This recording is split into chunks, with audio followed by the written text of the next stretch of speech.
Hi எல்லோருக்கும் வணக்கம். மிக்சர் பாஸ் சீசன் 9 தமிழ்.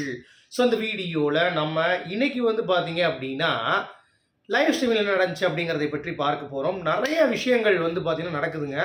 அதாவது அமித் ஒரு பக்கம் விக்ரமை கூப்பிட்டு சாண்ட்ரா பற்றி பேசின விஷயமா இருக்கட்டும், சாண்ட்ரா வந்து வெளியே இருந்து ஒரு கேம் ஆடிட்டு இருக்காங்க திவ்யாவுக்கு எதிராக அப்படிங்கிறது நம்மளால் வந்து பார்க்க முடியுது. அதாவது பிரஜனும் அவங்களும் பேசாமல் இருக்கிறப்ப சாண்ட்ரா வந்து கன்வின்ஸ் பண்ணியோ இல்லை பிரச்சனை கன்வின்ஸ் பண்ணியோ சாண்ட்ரா கிட்ட தான் பேசி வச்சிருக்கணும் அப்படின்ற மாதிரி ஒரு நாடகம் வந்து ஆடிட்டு இருக்காங்க. அதை பற்றியும் கிளாரிட்டியாக பார்க்க போகிறோம். அடுத்து இந்த பாருவும் கமருதீனும் அவங்களால இவங்க கேட்டாங்க இவங்கடா அவங்க கேட்டாங்கன்ற மாதிரி சொல்றது ஓகே. பட் கமருதீன் பச்சை புள்ள பாரு தான் கெடுத்துட்டா அப்படின்ற மாதிரி இன்னமும் திவ்யாவும் ஆரோராவும் பேசி கொண்டு இருப்பது அப்படிங்கிறது வந்து பார்த்தீங்கன்னா நியாயமற்ற ஒரு முறையாக வந்து தெரியவில்லை.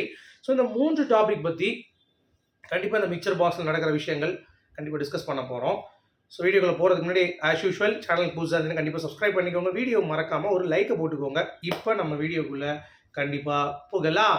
ஸோ நான் ஏற்கனவே சொன்ன மாதிரி அமித் அண்ட் விக்ரமுடைய கான்வர்சேஷன் ரொம்ப முக்கியமானது.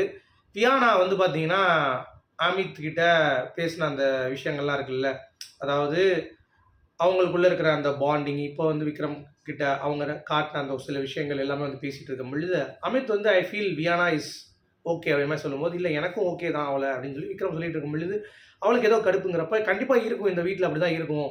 ஸோ வெளியே போய் எபிசோட்ஸ்லாம் பார்த்துடாதீங்க அப்படின்ற மாதிரி ஒரு அட்வைஸ் கொடுக்குறாரு.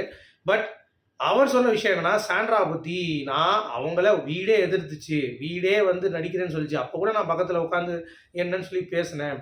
பட் அதை வந்து பார்த்தேன்னா அவங்க தப்பாக வெளியே வந்து சொல்லி, அதாவது அவங்க என்ன சொல்லியிருப்பாங்கன்னா, அமித் கேம் விளாடாமல் வந்து இருக்காங்க, உங்களால் தான் என் கேம் போச்சு அப்படின்னு சொல்லிட்டு இருந்தாரு. ஆப்வியஸாக ஆமாம். ஏன்னா யாருமே இல்லாதப்ப நான் போய் உட்காந்துட்டு ஒரு மனிதாயமான அடிப்படையில். பட் இப்போ நான் பார்த்தேன்னா சாண்ட்ரா ஒரே ஒரு கும்பிடு தான் அப்படின்ற மாதிரி சொல்லிட்டாரு. அப்போ என்ன சொல்கிறாருன்னா, சாண்ட்ரா நடிக்கிறது உண்மை அப்படிங்கிறது ப்ரூவ் ஆயிடுச்சு. சாண்ட்ரா ஒரு நல்ல நடிகை அப்படிங்கிறத அமித்தும் வந்து ரெஜிஸ்டர் பண்ணுறாரு. சரியா? பாரு விஷயத்தையும் வந்து அட்ரஸ் பண்ணி சொல்கிறாரு. பாரு விஷயத்துலையும் வந்து வெளியே இருந்து பார்க்குறப்ப எல்லாரும் போய் நின்னீங்க, அதெல்லாம் ரொம்ப ஹாப்பியாக இருந்தது. பட் சாண்ட்ராவுடைய அந்த வார்த்தையும் வந்து ஒரு விஷயம் வந்து இருந்தது அப்படின்றதையும் வந்து லைட்டாக அடிக்கோடிட்டு காட்டினார். ஏன்னா ஃபுல்லாக பேசினார்னா கண்டிப்பாக பிக் பாஸ் வந்து ஆஃப் பண்ணிடுவான். அதனால் அமித் வந்து அந்த இடத்துல வந்து கொஞ்சம் கேர்ஃபுல்லாக அவருடைய வேர்ட்ஸ் வந்து ட்விஸ்ட் பண்ணார். அதாவது கார் டாஸ்கில் இன்னும் நியாயமாக இருந்திருக்கணும், be fair to everyone அப்படின்ற மாதிரி சொன்னார். ஸோ பார்வதிக்கு இன்னமும் வந்து அவர் மைண்டில் ஒரு சப்போர்ட் இருக்க தான் செய்யுது. ஏன்னா அவங்களுடைய பாண்டிங் அப்படிங்கிறது வெளியே போய் அமித் பார்த்துருந்தா கூட ரொம்ப ட்ரூவாக தான் இருந்திருக்கும் அப்படிங்கிறது தான். சரியா? ஒரே ஒரு வட்டம் அந்த பீரியட் இஷ்யூ வச்சு பேசினார்ல, அது மட்டும்தான் அமித் நாமினேட் பண்ண பார்வதி. மற்றபடி பார்வதி நாமினேட் பண்ணல அமித் அப்படிங்கிறது வெளியே போய் பார்த்தாலும் அமித்துக்கு புரிஞ்சிருக்கும் கண்டிப்பாக அப்படிங்கிறது தான்.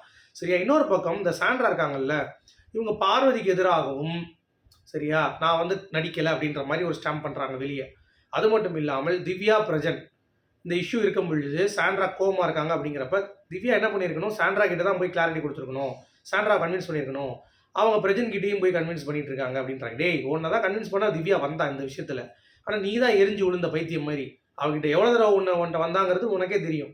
ஸோ அப்படி இருக்கும் பொழுது ஒரு ஃபேக் நெரேட்டிவை வெளியே வந்து செட் பண்ணிட்டு இருக்கா சாண்ட்ரா. அதாவது சாண்ட்ரா உள்ளே இருக்கும்போது ஒரு கேம் ஆடினா வெளியே போயும் சரியான கேம் வந்து ஆடிட்டு இருக்கா அப்படிங்கிறது பார்க்க முடியுது. இதை பார்த்துட்டு தான் அமித் சொல்லிட்டாரு, இனிமேல் அவன் முன்னாடி வந்தானா நான் கையெடுத்து கும்பிட்டுட்டு என்னை விட்டுரு அப்படின்ற மாதிரி சொல்லிடுவேன்ற மாதிரி சொல்லிட்டா.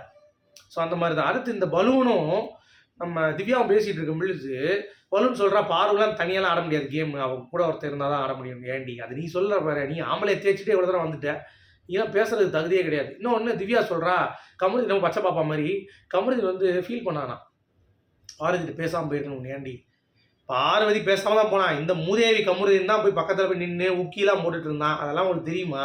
தெரியாமல் பேசக்கூடாது. பாரு மேலே வந்து இவ்வளோ கலங்கத்தை இருந்து இன்னமும் வந்து ஏற்படுத்திட்டு இருக்காங்கன்னு பார்க்கும்போது நமக்கு நிஜமாவே காண்டா தான் இருக்குது அப்படிங்கிறது தான். அடுத்து ஒரு ப்ரொமோ வந்திருக்கு, ஒரு தண்டா ப்ரொமோ, அன்சீன் ப்ரொமோவில். அதில் என்னன்னா பார்ப்போம் இருங்க வாங்க, லூசு பேருக்கு மாதிரி ப்ரொமோ. அச்சுக்கண்ட பெரிய பாடமா, எல்லாரையும் நம்பலாம், அது அவங்களோட இஷ்டம், ஜட்ஜ் பண்ண தேவையில்லை யாரையும். யார் திவ்யாவுக்கு சொல்கிறாரு? அவன் மனசு தான் இருக்கான்.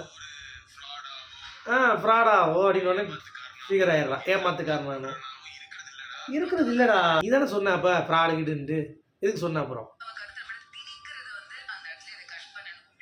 திணிக்கிறத கட் பண்ணணும். திணிக்கிறான்ல விக்ரம் நடுவில் வந்துட்டு, நேற்று கூட பெட்டு விஷயத்தை வாட்டர் வந்து திணிச்சா பாருங்க. அந்த மாதிரி வளோடு ஒரு விஷயம் எடுத்துட்டு இல்லாட்டி இன்னொரு எடுத்துகிட்டு போயிடுவா. ஓகேடா மிச்சரு.